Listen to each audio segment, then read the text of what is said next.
What's up guys, Houndish here, and today we're jumping in with some Destiny 2 news, and this as always comes in the form of This Week at Bungie, this time on a Thursday. So we've got a few things to jump in and talk about in this video. They round up some stuff about the end of Festival of the Lost, and the final month of Season of Undying. We're going to talk about that, but also we're going to talk about some significant Sandbox changes coming in Season of Dawn, and that does include changes to One-Eyed Mask, Xenophage, and Recluse, so there'll definitely be a few opinions about those. We're also going to talk about secret triumphs, and we've got a few other things to round up in the video. So guys, as always, if you enjoyed this one, a rating below is very much appreciated. But now, let's get into it. And so with this being a TWAB, they start out by saying, a celebration is coming to a close. We're entering the final stretch of Festival of the Lost. Eva Levante has been dishing out treats for weeks, but she's got a final trick up her sleeve. We won't spoil the fun though, that's for you to discover on your own.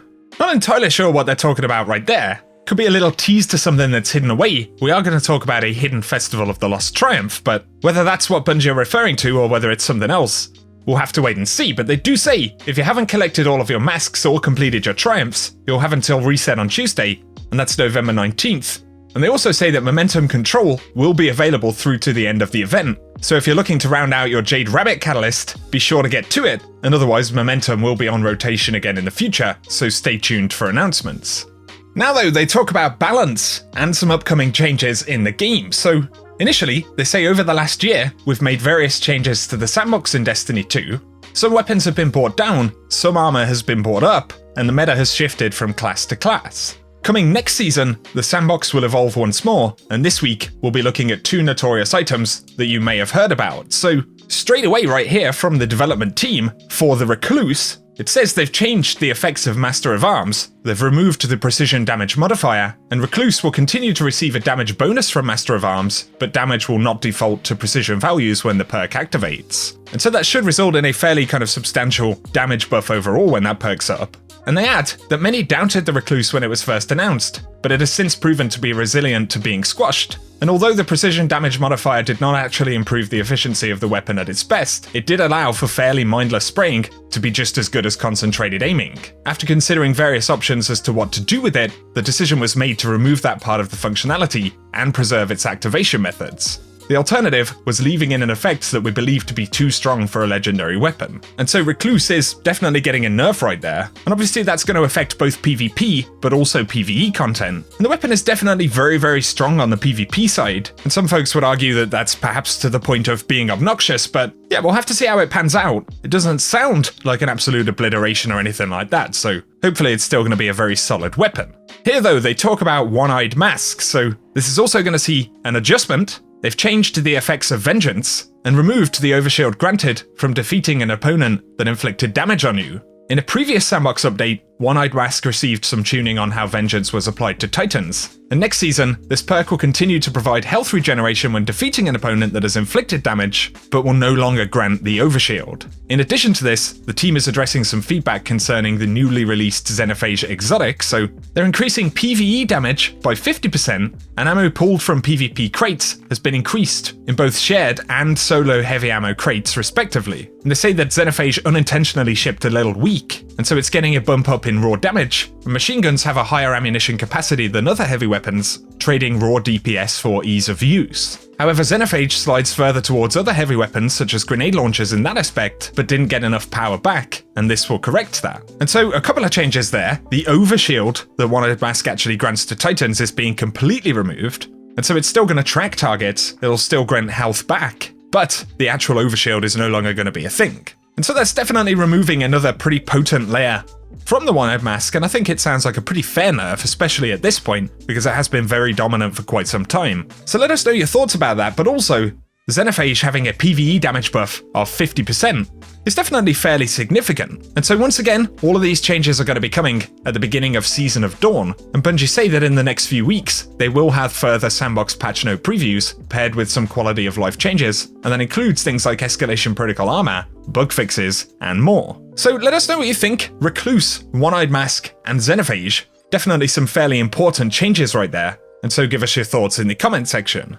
I'm also very curious to see what the change to Escalation Protocol armor is going to be, and of course to any other changes that Bungie might make to some of the new kind of endgame and seasonal systems like the Artifact or even Pinnacle gear. Also bear in mind that date, December 10th. It's looking pretty much confirmed that that's going to be the start date for Season of Dawn now, and that's pretty late in December compared to most DLCs that we'd normally get, so it'd be interesting to see how they kind of manage the content calendar, and it's possible that events like the Dawning could actually begin as soon as the season starts, but we'll have to wait for more details about that. In This Week at Bungie though, they do give some notes about the end of Festival of the Lost once again, so players have until next week's reset on Tuesday, that's on November 19th, to unlock the Braytech Werewolf, earn masks, and brush their teeth.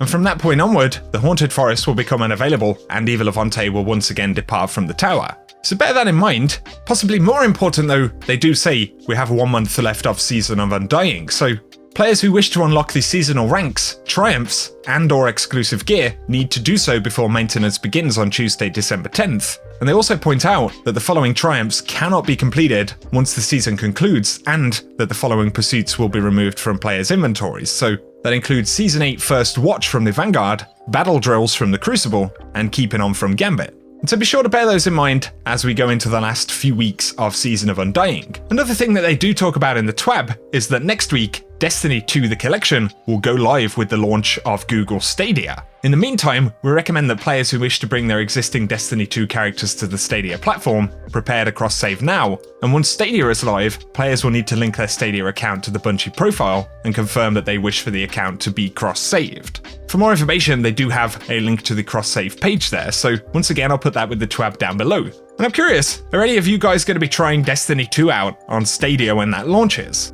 Definitely an interesting concept, you could essentially play Destiny absolutely anywhere on a laptop, or a non-gaming laptop, or even your mobile phone and things like that. Pretty interesting stuff, and we'll have to see how that pans out next week. Also in This Week at Bungie, they talk about new community managers, and essentially they are expanding the kind of international community team, with various different community managers for specific regions, so if that's something you're interested in checking out, I'll link it in the TWAB down in the description below. Up next though, let's round up a few bits of news and other things that have been taking place this week. And initially, as many of you guys pointed out, the secret Festival of the Lost Triumph is now a thing. So just in case any of you have missed this, it's not absolutely 100% clear if there is a way to guarantee this triumph immediately, although with even just a little bit of playtime you're fairly likely to unlock it. But essentially when you're aiming down sights, you'll see a spider walk across your screen. I think it's pretty hard to see if you're actually in gameplay at the time. I just managed to see it because I was standing completely still. And how I got it was initially I popped the new consumable that you can get from Eva Levante in the tower. This one increases the amount of strange coins that you get dropped in this last week of the festival. After popping it, I went into the firewalled version of the Haunted Forest, literally aimed down sights for like 3 or 5 seconds, and the triumph popped straight up. But the funny thing is, I saw a clip where somebody else got it the same way. However, before that, because I wanted to check if it could drop without the consumable, I did the exact same thing and couldn't get it dropped for like 5 or 10 minutes. So yeah, it's not 100% clear how much randomness there is, but if you get stuck, you can try popping the consumable and going into the forest. And otherwise, if you haven't logged in since reset, definitely bear in mind that this triumph is now accessible, but will no longer be available after the reset on Tuesday. Of course, then the festival will be going away, but continuing on the point of Crucible feedback, last week DMG and Cosmo were asking for feedback about elimination inside of Crucible Labs. And this week they do have a separate feedback thread where they're asking for players' thoughts on the Crucible map Vostok. There definitely are plenty of opinions about this one. Bungie have been taking certain maps out of the rotation to rework them, so it'll be interesting to see if there are any significant changes to Vostok, but if you do want to give any feedback, I'll link that thread down below. There's been more feedback to Bungie though, and initially Cosmo recognised that a lot of players want to see a buff to the Breakneck, and that weapon pretty much got destroyed with the launch of Shadowkeep, so teams are investigating that. Players have also requested the ability to get a warning for a full postmaster more frequently in the game, and Cosmo said one of the reasons they don't have more notifications is pretty much that it would become annoying, so I'd be curious to hear what you think about that as well. Do you tend to run out of space in your postmaster? Personally, I have a tendency to do it quite a bit, but I'm not the best at housekeeping, so probably depends what kind of player you are, but be sure to give us any of your thoughts about that down below. Otherwise, that's everything we've got to talk about in this video, guys, so it'd be cool to see what the Vex Offensive Final Assault is really about next week. Be sure to drop your thoughts on any of the news down in the comment section, but if you've enjoyed this video, a rating below is very much appreciated, and if you're new to the channel, feel free to get subscribed to keep up to date with everything related to the game. Otherwise, thank you as always for tuning in, guys, and whatever you do, I hope you have an awesome day.